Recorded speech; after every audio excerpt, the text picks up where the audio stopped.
ఎక్కడైనా సరే ప్రపంచంలో మీరు గుర్తుపెట్టుకోవాల్సింది,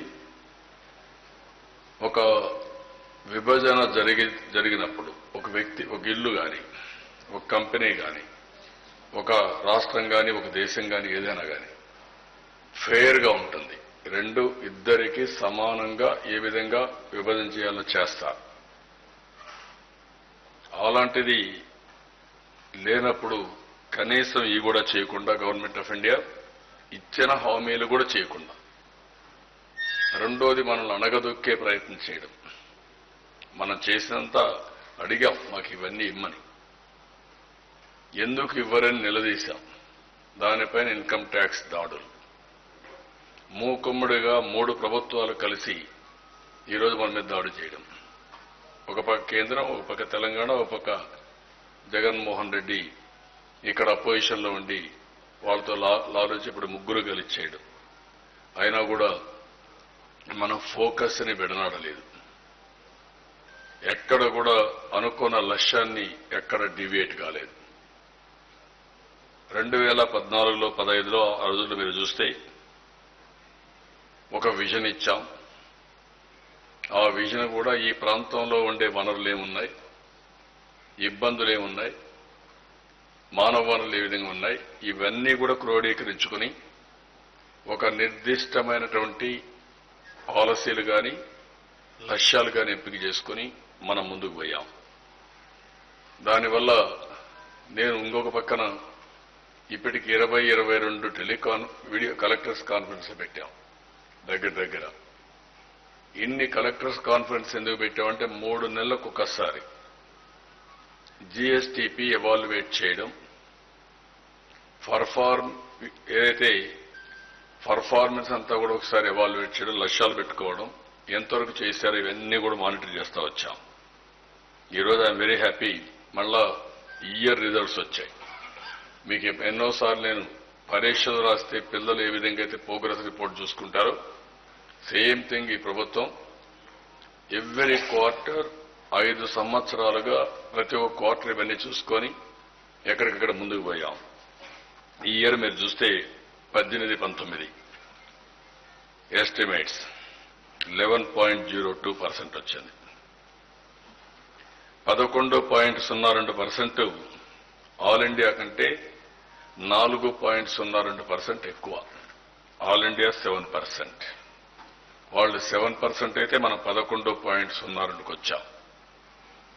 అదే మరిగా అగ్రికల్చర్ అండ్ అలైడ్ మనం 10.78 గ్రో అయ్యాం. కరువు వచ్చి ఇబ్బందులు వచ్చాయి, అయినా కూడా 10.78 గ్రో అయ్యాం. ఆల్ ఇండియా 2.7 గ్రో అయ్యారు. 8.08 మనం అదనంగా గ్రో అయ్యే పరిస్థితికి వచ్చాం. ఇండస్ట్రీ సెక్టర్ మనం గ్రో అయింది 10.24కి వచ్చాం. అయితే ఇంకా ఇండస్ట్రీస్ పెట్టినట్టని ప్రొడక్షన్ రావకుండా పోవడం ఇంకా టైం పడుతుంది, ఆ గెస్టేషన్ పీరియడ్. అయితే గవర్నమెంట్ ఆఫ్ ఇండియా 7.7లో ఉన్నారు, మనం వాళ్ళకంటే 2.54 ఎక్కువ ఉన్నాం. సర్వీస్ సెక్టర్ మనం 11.09కి పెరిగాం ఈ ఇయర్. గవర్నమెంట్ ఆఫ్ ఇండియా 7.4 ఉంది, మనం 3.69% అదనంగా పెరిగాం. ఇక్కడ గవర్నమెంట్ ఆఫ్ ఇండియా మీరు గుర్తుపెట్టుకోవాల్సింది, మనకు ఒక సర్వీస్ సెక్టర్లో ఒక క్యాపిటల్ లేదు, ఇప్పుడిప్పుడే కడుతున్నాం. అదే మరి మనకు టౌన్స్ అర్బనైజేషన్ చాలా తక్కువ ఉంది.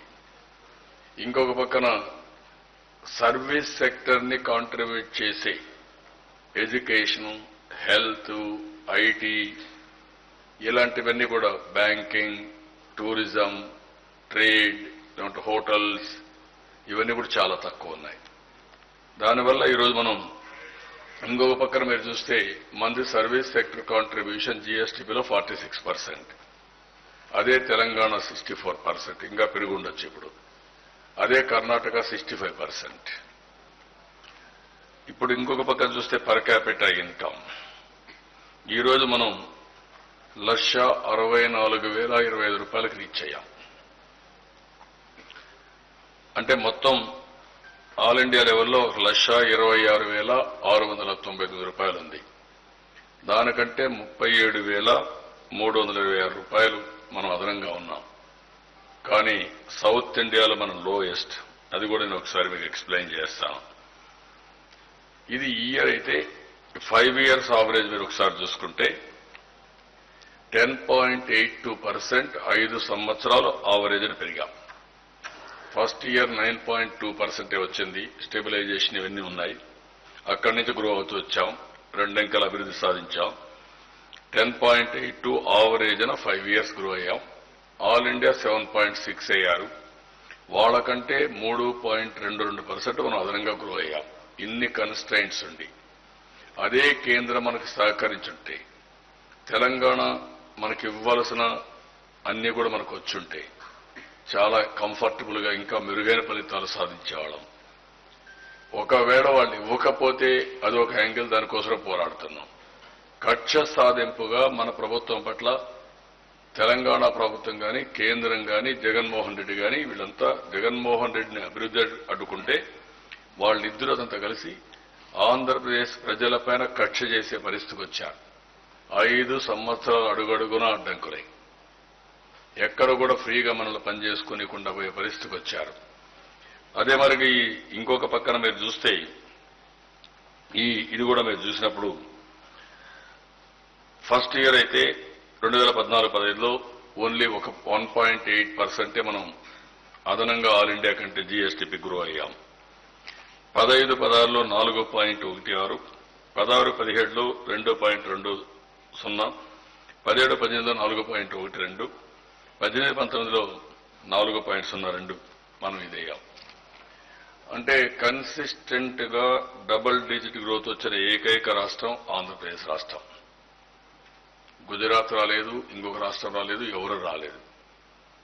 కానీ ఇన్హెరెంట్ గా మనకు వచ్చిన వారసత్వంగా వచ్చినటువంటి సమస్యలు కానీ, ఎకానమీ కానీ, దానివల్ల ఇంకా మనం లోయెస్ట్ లో ఉన్నాం. సౌత్ ఇండియాలో ఇప్పటికి కూడా ఆల్ ఇండియాలో బెటర్గా ఉన్న సౌత్ ఇండియా లోయెస్ట్ ఉన్నాం.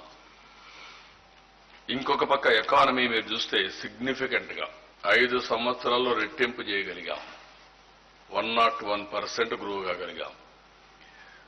2013-14లో 4,64,000 కోట్లుంటే ఈరోజు 9,33,000 కోట్లు పెరిగాం.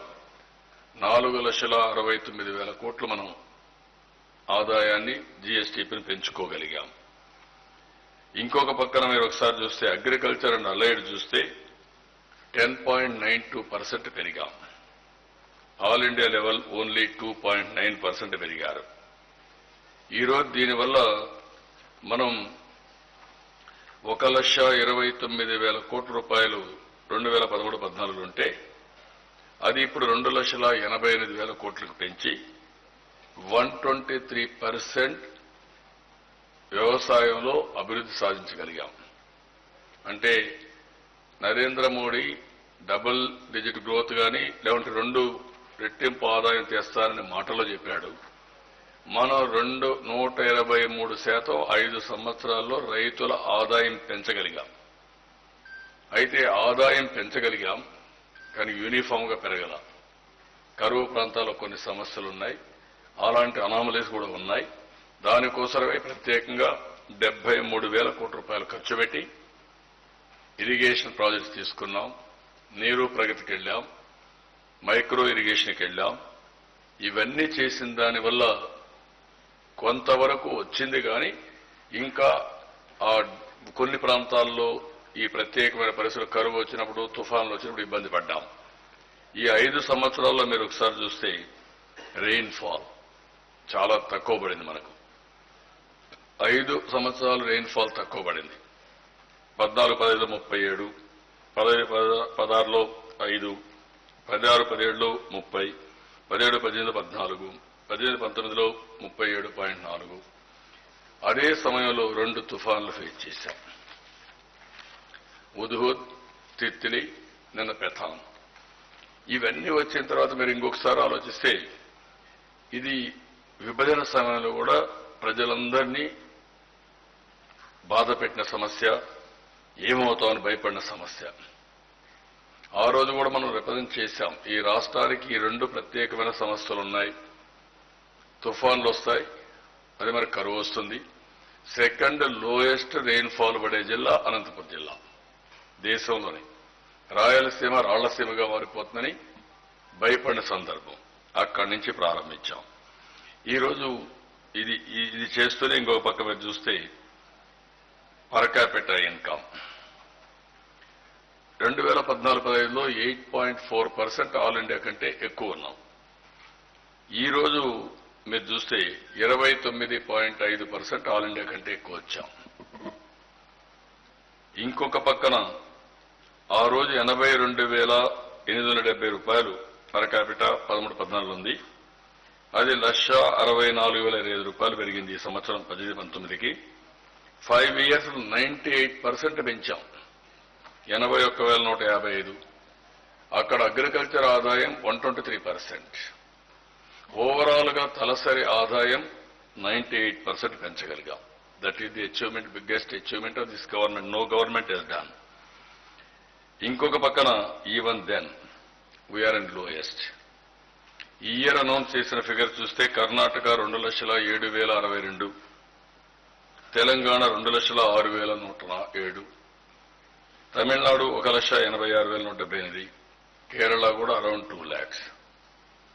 అంటే ఆ విభజన చట్టంలో పెట్టిన హామీలు నెరవేర్చకుండా మనకు జరిగిన అన్యాయం ఇంకా మనం వెంటాడుతా ఉంది. 5 సంవత్సరాల్లో కూడా కొంతవరకు మనం హైయెస్ట్ ఇన్ ది కంట్రీ పెరిగాం. అదే గాని ఈ హైయెస్ట్ ఇన్ ది కంట్రీ పెరగకుండా ఉండుంటే ఇంకా చాలా ఇబ్బందులు పడేవాళ్ళం. ఈరోజు మీరు చూస్తే 1-2 విషయాలు కాదు, happiness, is of living and quality of life. ఇది 16-17లో 74 నుంచి 44కి తగ్గాం మనం. అదే కంట్రీ 122 నుంచి 133కి స్లిప్ అయ్యారు. Ease of living business, ease of doing business మనం we are number 1 for the last 2 years. అంతకుముందు ప్రారంభించినప్పుడు నెంబర్ 2 ఉన్నాం. లీక్వాన్ ఇన్స్టిట్యూట్ కూడా మనల్ని నెంబర్ 1గా రికగ్నైజ్ చేశారు. We're number 1 in all surveys. Global competitiveness index, AP is only the state in India to compute the index as equivalent to rank of countries. ఇందులో India 59 ఉంటే మనం 49కి వచ్చాం. ఇది వరల్డ్ ఎకనామిక్ ఫోరం చేసిన evaluation. దీన్ని top 25 are top 10కు పోవాలని మనం చేశాం. సస్టైనబుల్ డెవలప్మెంట్ గోల్స్ ఇండెక్స్ 4 మంది ఇండియాలో 4వ ర్యాంక్ ఉన్నాం. This is Niti Aayog index చేసింది. By 2022 we want to be number 1. Employable skills, India skill report 2019లో Andhra Pradesh number 1 for employable skills. ఇంకొక పక్కన మిషన్ అంత్యోదయ 7 అవార్డ్స్ వచ్చాయి. మొత్తం మీరు చూస్తే 10 గ్రామ పంచాయతీలుంటే 7 మనవే వచ్చాయి. 16-17లో 100 గ్రామాలకి టాప్ 10లో టాప్ 100లో 33 మనవే, 33%. అదే 17-18కి వచ్చే కొందికి 225 అయితే 136 మనవే, మోర్ దెన్ 60%. అంటే ఇండియాలో ఉండే గ్రామాలన్నింటిలో మిషన్ అంత్యోదయ అవార్డ్స్ లో we're number 1. 60% of villages are ours. అందులో ఆల్ క్రైటీరియా తీసుకున్నారు. మైక్రో ఇరిగేషన్ మీరు చూస్తే 2017-18, 18-19లో మైక్రో ఇరిగేషన్ లో టాప్ 10లో 6 ఆర్ ఫ్రమ్ ఆంధ్రప్రదేశ్. నిన్న మొన్న మీరు చూసినప్పుడు ఈరోజు మొత్తం మన అవార్డ్స్ చూస్తే 732 అవార్డులు వచ్చాయి. ఇవన్నీ గవర్నమెంట్ ఇచ్చిన అవార్డులే. నిన్న కూడా మీరు చూస్తే ఇరిగేషన్ లోకి 7 వచ్చాయి, మెడికల్ అండ్ హెల్త్ లో 18 వచ్చాయి, స్వచ్ఛ అవార్డ్స్ 30 వచ్చాయి. హార్టికల్చర్ క్రాప్స్ మీరు చూశారు, we're number 1. Nutrition diet to women and child number 1 education లో. ఇక్కడ మీరు చూసినప్పుడు ఒకప్పుడు మనం ఎంతో వెనక నుండేది. ఇక్కడి నుంచి ఇటీవల హార్టికల్చర్ లో ఆంధ్రప్రదేశ్ ర్యాంక్ నెంబర్ 1. ఇది రిలీజ్ చేసిన ఆర్బీఐ రిపోర్ట్ ప్రకారం మనం చాలా క్వాంటమ్ జంప్ తీసుకున్నాం. ఈ రోజు మన రాష్ట్రంలో 16-17 ఫిగర్స్ ఇవి. 1,20,00,000 మెట్రిక్ టన్నులు పళ్ళు గాని కూరగాయలు గాని పళ్ళు తయారు చేసే పరిస్థితికి వచ్చాం. మహారాష్ట్ర మనకంటే ఒకప్పుడు ముందుండి ఈ రోజు 1,03,00,000 వాళ్ళు పరిమితమైతే మనం 1,30,00,000కి వెళ్ళాం.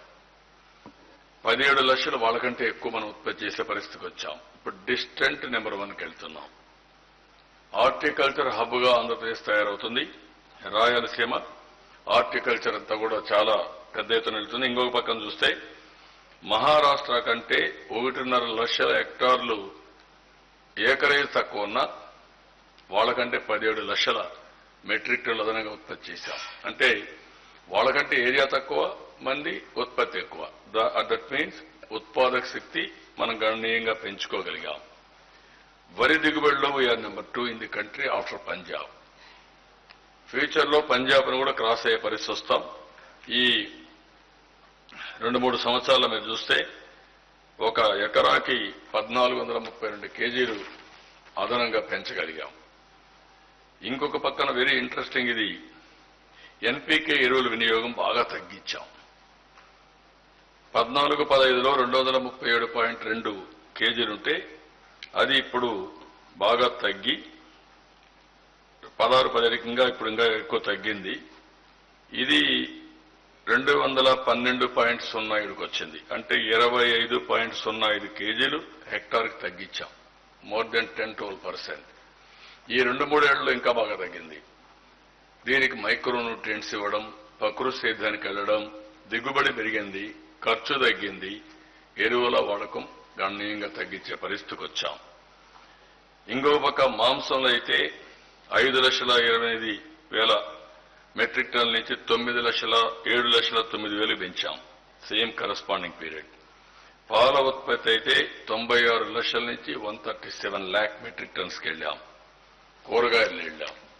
Aquaculture we're number 1 in the country. ఇవి ఈరోజు మనం తీసుకున్నటువంటి నిర్ణయాల వల్ల ఎకానమీని కానీ అన్ని కూడా లైన్లో పెట్టగలిగాం.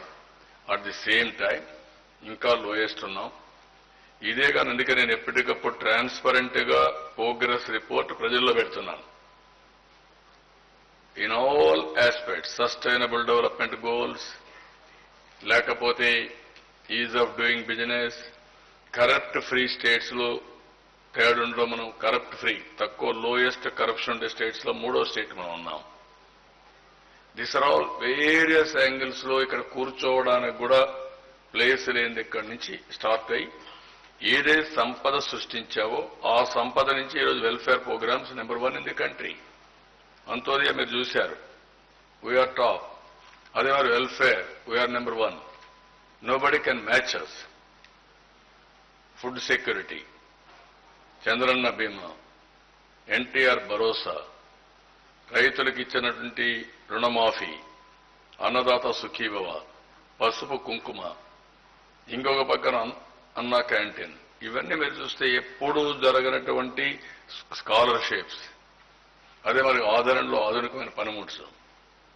విలేజ్ ఇన్ఫ్రాస్ట్రక్చర్లో we are number 1. We are top number 1. 25,000 కిలోమీటర్లు సిమెంట్ రోడ్లు వేశాం. అందరికీ మరుగుదొడ్లు కట్టించాం. ఎల్ఈడి బల్బులు పెట్టాం. ఇప్పుడు అండర్ గ్రౌండ్ డ్రైనేజ్ పోతున్నాం. 22,000 కోట్ల రూపాయలతో డ్రింకింగ్ వాటర్కి ఇంటింటికి కొళాయిలు ఇవ్వడానికి ముందుకు పోయాం. సో ఇవన్నీ కూడా మీరు చూస్తే ఈరోజు ఆయుష్మాన్ భారత్లో వీఆర్ నెంబర్ 1. టెక్నాలజీ ఉపయోగించాం. మన దగ్గరంతా కూడా ఇన్ఫర్మేషన్ ప్రాపర్ గా ఉండే డిపార్ట్మెంట్ లో ఏది చూసినా మనం ముందుకు పోయాం. యువ నేస్తం ఇచ్చాం 2,000 రూపాయలు, నో అదర్ స్టేట్. అదే మరి హౌసింగ్ 29 లక్షల ఇండ్లకు శ్రీకారం చుట్టాం. 11 లక్షల ఇండ్లకు గృహప్రవేశాలు చేశాం. ఎనీ క్లెయిమ్ చేసే రాష్ట్రాలు ఏ రాష్ట్రమైనా they are not near to us.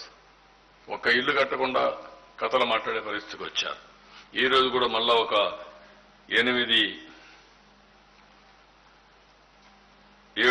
ఎంఓయూలు ఎస్ఐపిబిలో కూడా క్లియర్ చేశాం. ఒకటి తిరుపతి దగ్గర వెల్సన్ ఎలక్ట్రానిక్స్ ప్రైవేట్ లిమిటెడ్ 734 కోట్ల రూపాయలు పెట్టుబడి, 1,026 మందికి ఉద్యోగాలు. ఎలక్ట్రానిక్ మ్యానుఫ్యాక్చరింగ్ అట్ తిరుపతి, ఇది చైనా కంపెనీ. రెండోది GM modular private limited, electronic manufacturing at Tirupati, 133 కోట్లు, 2,230 మందికి ఉద్యోగాలు.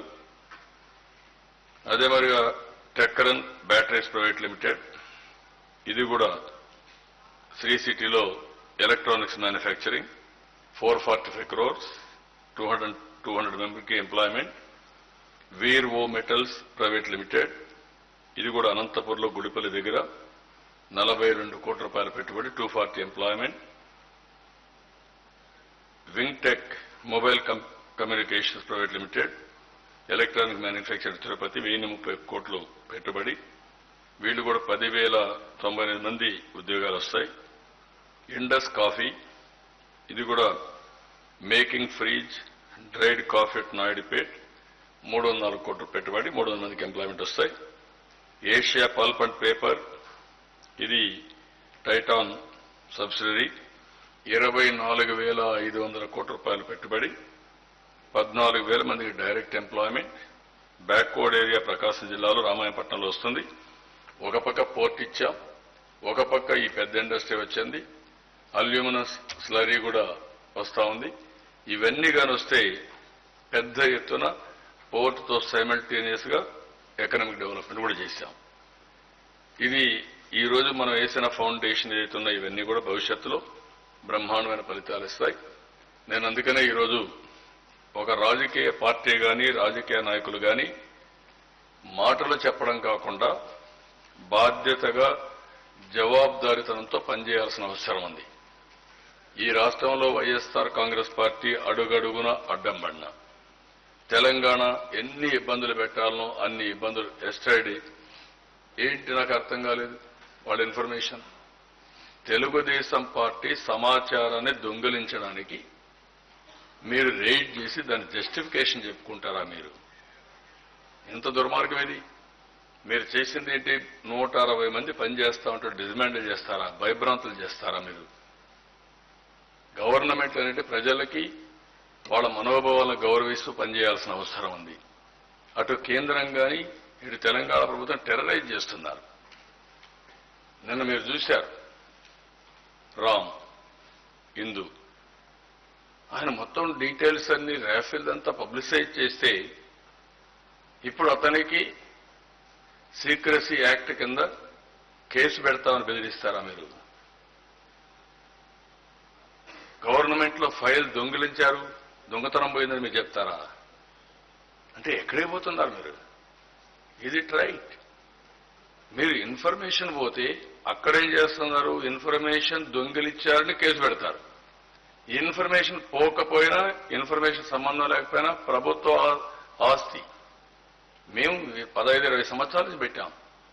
20 సంవత్సరాల నుంచి మేము కంప్యూటరైజ్ చేస్తే 65 లక్షల మంది కార్యకర్తలు కంప్యూటర్లో ఉంటే మీరెవ్వరు చేయాలి దేశంలో? మేము చేశాం. ప్రతి ఒక్క డేటా మా దగ్గర ఉంది. ఇన్సూరెన్స్ క్రియేట్ చేశాం. Nobody has created insurance 2 lakhs we have created by way of membership for the last 3 years. ఈ ఇయర్ కూడా మాకు 65 crores వచ్చింది. ఇది ఆల్ పర్ఫెక్ట్ సిస్టమ్ ఎస్టాబ్లిష్ చేశాం. ట్యాబ్ తీసుకెళ్ళాం, రిసిప్ట్ కూడా ఇవ్వలేదు, ఆ ట్యాబ్లోనే మెంబర్షిప్ చేశాం, రెన్యువల్ చేశాం, పర్ఫార్మెన్స్ అప్రైజల్ చేస్తున్నాం, డైరెక్ట్ గా మాట్లాడుతున్నాం. మా ఇన్ఫర్మేషన్ కొట్టేసి దొంగతనం చేసి తిరిగి మా ప్రభుత్వం పైనే మీరు కేసు పెడతారా? ఎంత అఘాయితం అండి ఇది.